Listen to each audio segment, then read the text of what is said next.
Vous écoutez Radio Taïwan International et c'est l'heure des musées.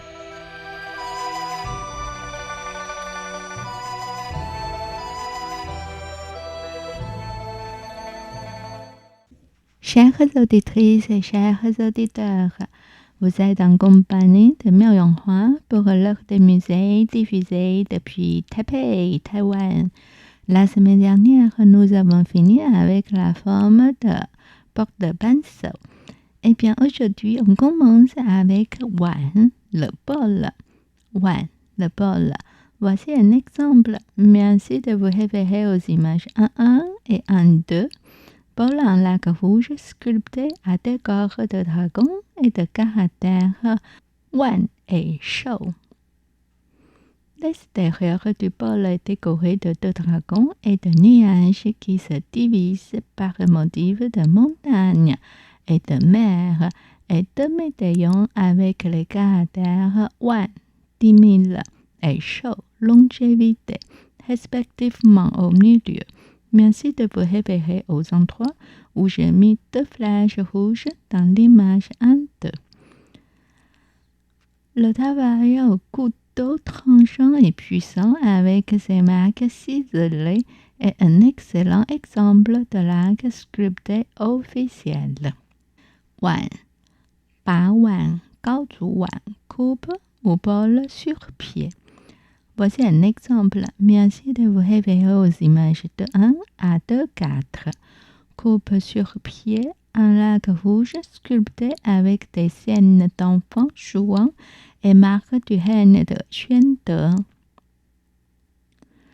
Le bord de la coupe est sculpté d'une frise de brocart, tandis que la bande est décorée de 3 groupes de personnages en accompagnant des enfants jouets. 2 enfants jouant à cache-cache à côté d'un rocher. Voir l'image de 1, 2 enfants s'approchant d'un autre groupe et 4 hommes appréciant la peinture. Voir l'image de 2, 2 enfants tenant de feuilles de lotus rejoignent les 2 enfants montant sur des chevaux en bambou. Voir l'image de 3. Les personnages sont vivants et l'agencement entre eux est de manière fluide. Le pied haut cylindrique est sculpté de petits dragons enroulés. Voir l'image de 4 minutieusement. Les scènes décrivent des enfants jouant, notamment les garçons, sont très populaires depuis la dynastie Song, vers le Xe siècle. Parce que les Chinois croient que les enfants sont des symboles de l'espoir, de l'abondance et de la prospérité.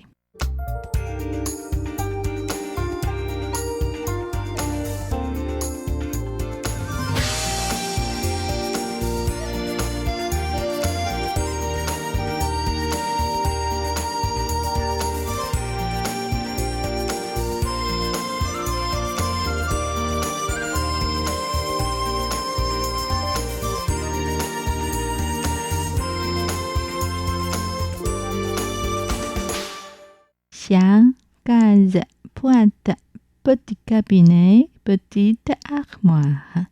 Voici 2 exemples. Merci de vous référer aux images 3.1 à 3.3 pour voir le premier. Cabinet incrusté de nacre avec un décor de chrysanthème et de clôture. Cette armoire à 3 niveaux a été utilisée pour stocker des feuilles d'albums, les rouleaux illustrés et les petits objets de chande. 5 côtés de l'armoire en lac noir sont décorés avec de la limaille d'or en relief.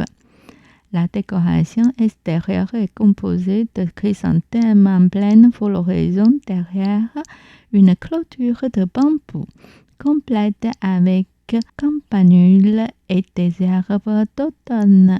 Cette image traduit habilement l'ambiance de l'automne. Cette scène est en outre agrémentée de pièces d'or radiantes et incrustées en nacre.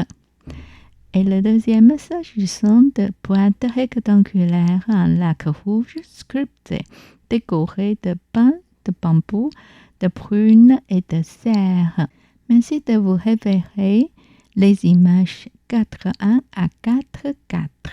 Todo est un rôle très important pour les Chinois qui peuplent les steppes. Le cerf symbolise la richesse et la longévité. Il servait traditionnellement de monture aux dieux de la longévité. Les légendes racontent que le cerf peut vivre très longtemps et même atteindre l'immortalité.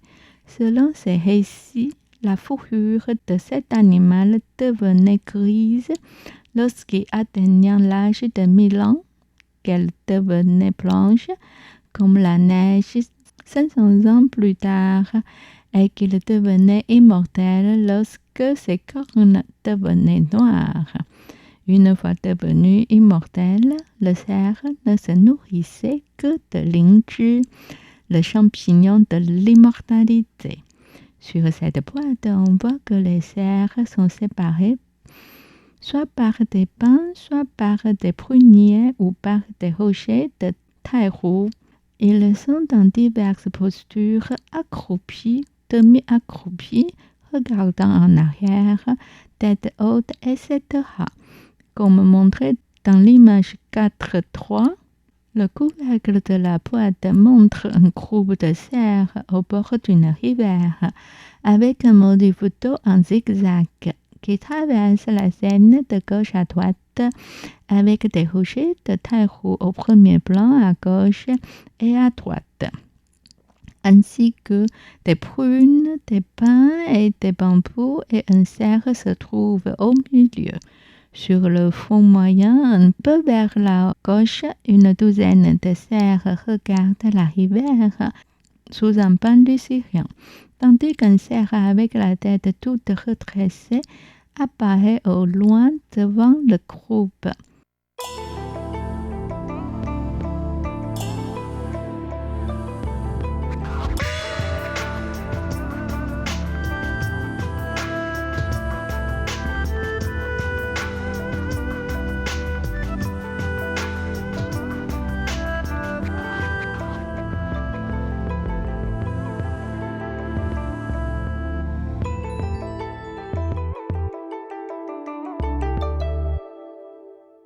Xiang ou xiaokui, cabinet ou petite armoire. Voici deux exemples. Pour admirer le premier exemple, merci de vous référer aux images 5.1 à 5.4. Cabinet en lac rouge sculpté à décor de nuages et de dragons. Et le deuxième exemple s'agit d'un cabinet japonais en lac maquillé à décor de paysage, comme montré dans les images 6.1 à 6.3. Ce cabinet en lac peint avec une base en lac noir à 2 grands tiroirs et 4 petits tiroirs, avec une porte et 3 fenêtres. En ouvrant la porte, vous pouvez voir l'intérieur peint avec un paysage. Voir l'image 6.2. Le meuble est décoré de motifs de chrysanthème et de kahakusa, floral chinois, avec des fourrures en bronze doré aux joints des panneaux et des motifs de chrysanthème en bronze doré sur les fixations des portes et des tiroirs. Xiang, Jingxiang ou Jingban, étui pour contenir des sutras ou couverts de sutras. Voici un exemple. Merci de vous référer aux images 7.1 à 7.4. Couvert de sutras à décor de pétales de lotus et des 8 trésors en lac rouge gravés à l'or. 2 pièces. L'ensemble de ces 2 panneaux rectangulaires sont pour une utilisation de protéger le sutra. On les met un au-dessus du sutra et l'autre au-dessous. Au centre du dos de la pièce de couverture se trouve une niche en forme de pétale de lotus, voir l'image 7.3. Les panneaux plus épais au centre que sur les côtés sont arrondis et décorés sur les côtés d'un motif Karakusa, floral chinois, avec un visage de lion au milieu, voir l'image 7-4. Voilà, on va s'arrêter là pour aujourd'hui. C'était l'heure des musées réalisé et animé par Miao Yonghua. Passez une excellente semaine.